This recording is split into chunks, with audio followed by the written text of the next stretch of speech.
Bonjour, je suis Jacques Ampoulard, étudiant à l'UCAC. En maîtrise, je suis en train de suivre le cours Programmation des plateformes mobiles et dans le cadre des devoirs du cours, nous allons voir quelle structure de base de données pour créer un réseau social en utilisant un exemple Firebase.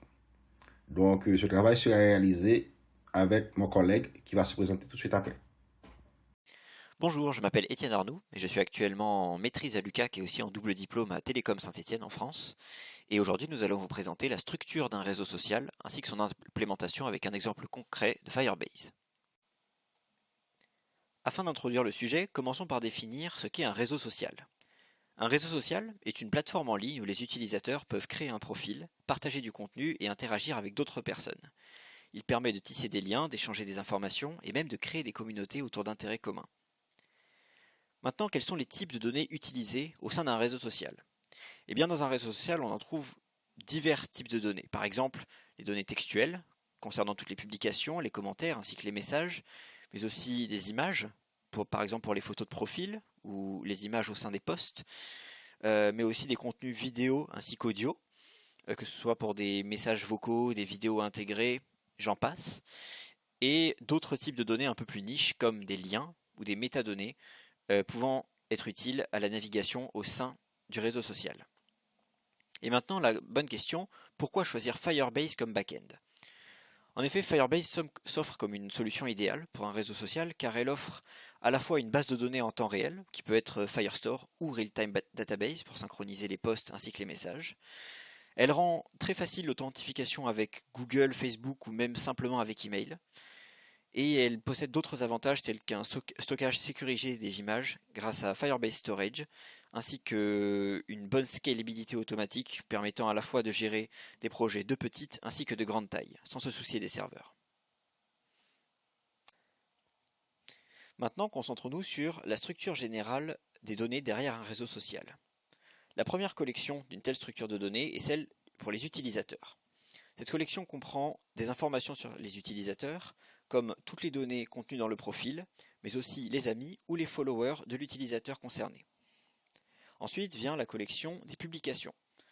Celle-ci contient le contenu partagé par les utilisateurs, contenu pouvant être textuel, images ou vidéo. Ensuite, une autre collection très importante est celle des commentaires, qui représente une collection à part, mais intimement liée aux publications puisqu'il s'agit des interactions avec les publications. Et enfin, la dernière collection présente est celle des messages, qui gérera toutes les conversations privées entre utilisateurs. Ici, nous allons voir ensemble la description détaillée des collections qu'on peut utiliser dans une base de données qui sera en arrière d'un réseau social. D'abord, il y a la collection utilisateur qui comprend les éléments suivants: user ID, username, email, profile picture, souvent un lien, un URL vers l'image, le profil de l'utilisateur, un texte de bio, une liste de followers et une liste de following. Une collection publication qui va contenir l'ensemble des publications qui seront postées par les utilisateurs. Ça va prendre un ID pour la publication elle-même, l'ID de l'utilisateur, le texte de la publication, le lien image URL qui est inclus dans la présentation s'il y a lieu, un timestamp pour dire à quelle heure la publication a été faite, à quelle date et heure, les réactions des autres utilisateurs et des commentaires des utilisateurs ou de l'utilisateur lui-même. Ensuite, une collection commentaires. On va avoir l'ensemble des commentaires qui ont été faits par l'utilisateur, le commentaire ID, un user ID, le texte du commentaire, un timestamp pour prendre la date et l'heure du commentaire. Les messages qui vont être incorporés dans une conversation, on va avoir une conversation ID, le user ID des utilisateurs qui échangent les messages et le message elle-même qui sera un texte. Et après, nous aurons la notification ou bien les notifications, la collection notification qui va regrouper les notifications de l'utilisateur reçoit, celui qui l'envoie et la notification et le type de notification l'ID du post qui est notifié, il s'agit d'un commentaire ou d'une publication, et bien sûr, on va sans doute dire si la notification a été lue ou pas, et il va y avoir évidemment un timestamp pour prendre en compte la date et l'heure de la notification. Voilà, c'est un overview, une vue simple des descriptions des collections. Évidemment, dans les cas pratiques d'une base de données réelle, ce sera une base de données réelle pour les réseaux sociaux. Ce sera évidemment beaucoup plus complexe et beaucoup plus élaboré, mais on voulait seulement faire cette petite démonstration-là dans le cadre de ce projet. Maintenant, observons un exemple d'implémentation concrète d'une arborescence de données au sein d'un réseau social sur Firebase.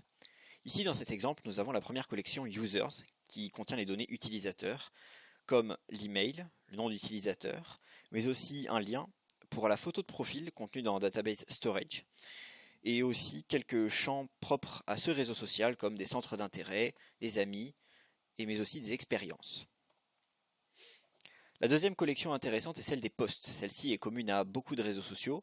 Ici, la collection contient le titre du post ainsi que le contenu textuel, mais aussi, encore une fois, un lien vers l'image stockée dans Database Storage et un compteur de likes ainsi que l'idée du propriétaire.